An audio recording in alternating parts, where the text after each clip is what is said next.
friends, I hope you are well and fine, and thank you so much for following. Today we want to discuss about sleep. Tombotaura isusu pamusoro pehope, pamusoro pekurara. Nyaya yekurara inyaya inonetsa vanhu vakawanda. Tinoona nevamwe vanhu tinoona vetinoatenda kumabasa edu. Panoita maissues ekurara, panoita maissues emastresses as well. Saka kana tichiona nyaya dzekurara tiri kuti kudii. Inini personally, sleep I always compare it to investing in stock. So when you're investing in stock, it's not only about how much you invest, how much money you put, but it's mainly about when you invest. So timing is very important when you're talking about the stock market. When you talk about investing within stocks, time is very important. Check on the times. When you check on the times, and if the times are favorable, you can get much for your money. So ndo zvinoitika panyaya yekurara, or ndo zvinoitika panyaya yesleep. So it's not about how much you sleep, but it is much to do about when you sleep, what time do you sleep. So it's very, very important, ladies and gentlemen, to make sure that time dzako iwewe dzekurara wadziziva. Ngatiti isuwe warara iwo na 8 o'clock, because when it comes to sleep, at least 8 hours. Of course, some people, some doctors, they say 7 hours, but most, according to my research and personal experience, vazhinji, they agree on 8 hours. So ngatiti su warara iwo na 10 o'clock, then warara iwo na 10 o'clock wobva wamuka na 8 o'clock. Worara iwewe, for example, na 12 womuka na 8, worara na 1 womuka na 8. Vanhu ivavo pakurara kwavo nekupumuka kwavo, activity dzavo dzakasiyana, dzakatosiyana. The way they look at things, the way they will behave, their brain, reasoning capacity, mental capacity, zvinenge zvakatosiyana. So pakurara, we need to observe the laws of nature. We need to observe the laws of our system, the laws of the body. Saka chii chinoitika isusu iwewe kana uchinge usina kunyaso kurara zvakanaka? Kana usina kurara zvakanaka, pane ma side effects anotoitika, or pane ma challenges anoitika because hauna kurara zvakanaka, kana kuti hauna kuwana nguva yakakwana yekurara. Number 1, muchaona mimi kuti kana munhu asingarare, asina nguva yakakwana yekurara, anoita ma challenges depression. Depression ne lack of sleep zvino zvinofambidzana. Of course, depression ine causes akawanda. Time allowing, we'll be dealing with mental health issues, but it's one of the reasons and it's one of the causes result from lack of sleep. We have my issues to deal with BP, we have my issues to deal with sugar.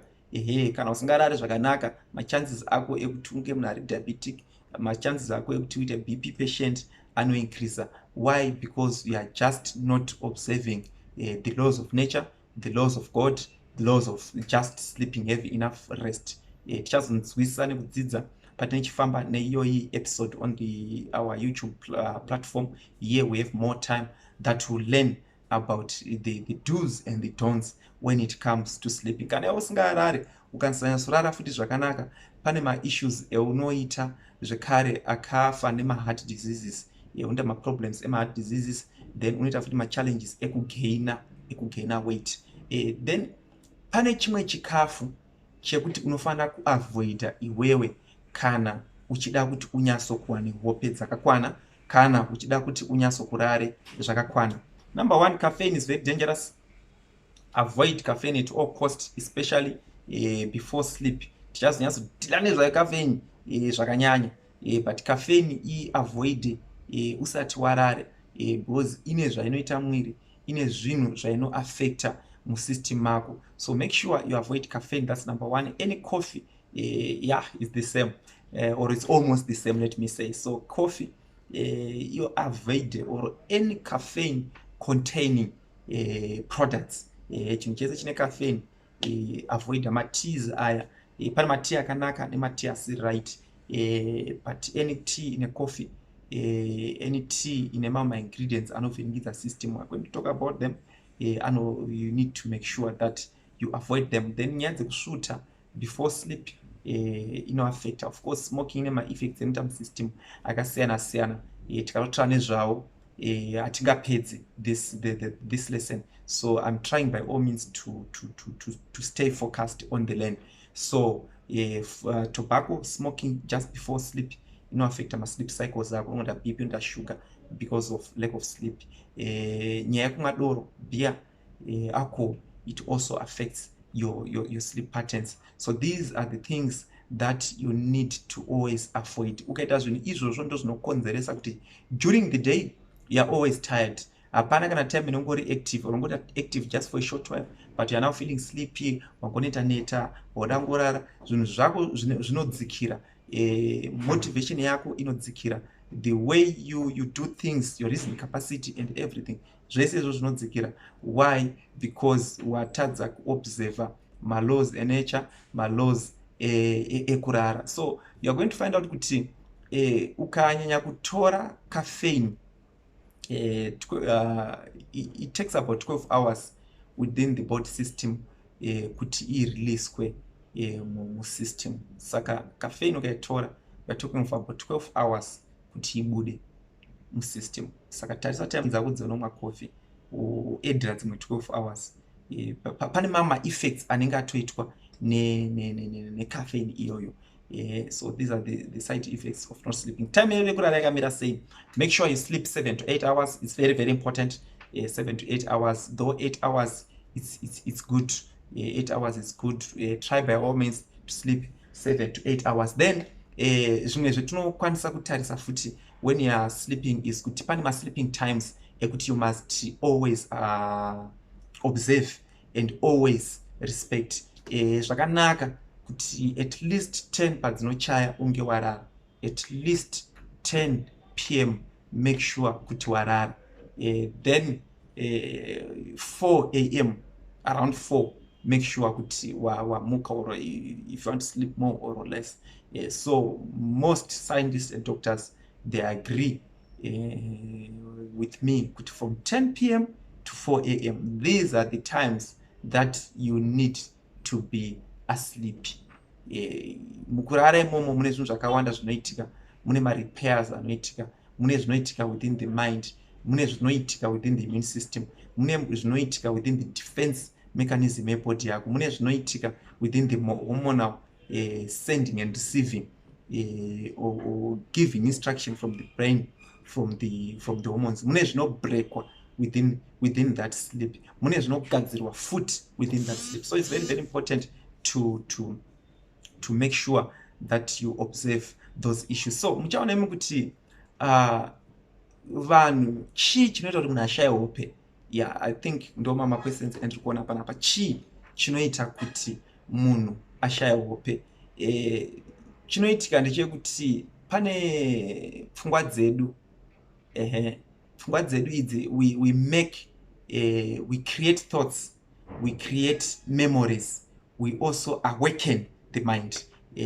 Zvinhu zvatinoitika patinechifamba, patinechitaura, patinenge tichichema, panenge tichinetsa nevanhu, patinenge tiri mujoyous mood, patinenge tiri musad mood, patinenge tiri thinking mood. And so when you sleep now, your mind, it also wakes up. When you sleep, your mind wakes up. So the mind inenge yakukuita keep awake. The mind inenge yakukuita keep awake. So just like as we create thoughts, sezvindareva zviya, we can also dismantle thoughts. Tibate zvakanaka. Since we create thoughts, we also dismantle thoughts. Saka, if we can create and then we fail to dismantle, then we start having some challenges when it comes to sleeping. So when the thought is created, there's need for it to be dismantled. So pane gene rinonzi COMT, catechol-O-methyl, L-methanine.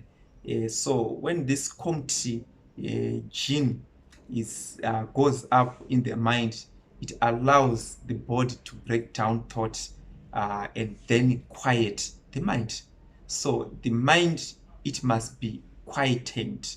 Kana mind yedu ichinge yacreatwa tine zvinhu zvatiri kuita chinoita kuti uzotadze kurara, it's because you are failing to quieten the mind. So if you are failing to quieten the mind, this hormone, it plays a great role in make sure that your system quietens, your body system quietens, and your mind quietens. So it's very, very important to observe that.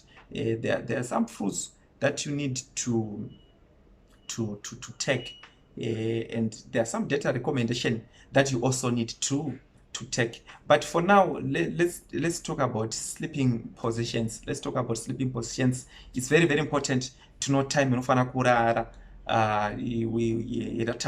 It's also very important to know how to sleep. So when you sleep, pillow yako ngaisakure. Unozwa pana mwana wekuti kana uchirara mazipilo awo handizivi kuti ngati makomo here kana kuti chii unoshamisa kuti zipilo riri pamusoro here yekuti munhu anenge akatiuta. So your pillow must be flat. Why? Because panapa pakaita this kuti yatiuta head musana uri pasi, pane machances ekuita affect your spinal column, especially pa area inoi. So pana pari very vital, and information yese central nervous, peripheral, the neurotransmission system yese inoya kusana yoenda kubrain movement information. Saka kamurariro kaunoita kari very important. It's also good and it's also recommended to sleep on your right. Of course, nema health issues or nema health challenges, your doctor can tell you something which is specific. General ne health condition yako. This is just general information. Yotinenge chingobatsirana from the general point of view. Because pana mwana unga nema cases are specific or are special. They need doctor's attention over it as something which is specific with you. So it's very, very recommended that you sleep on your right. It's very important, and it's good that you sleep on your right. And then ponenge wakurara paya pane zvimwe zvinhu zvoti unofanira kuti uavoide. Mubedroom menyu ngamusaite light rakatojeka kupfura light repanze repavaranda. No, you need to check kuona kuti yakamira sei. So for today, ladies and gentlemen, thank you so much for following, and thank you so much for giving all the feedback. Next, we are discuss nema positions ekurara enambotaura. We are going to also discuss about the do's and the don'ts of sleeping. So that will be our final episode on sleeping. Then we'll discuss another topic. If you also have other recommendations, I'm seeing some of them, they're coming. Please just send them through. And thank you so much for supporting and for subscribing.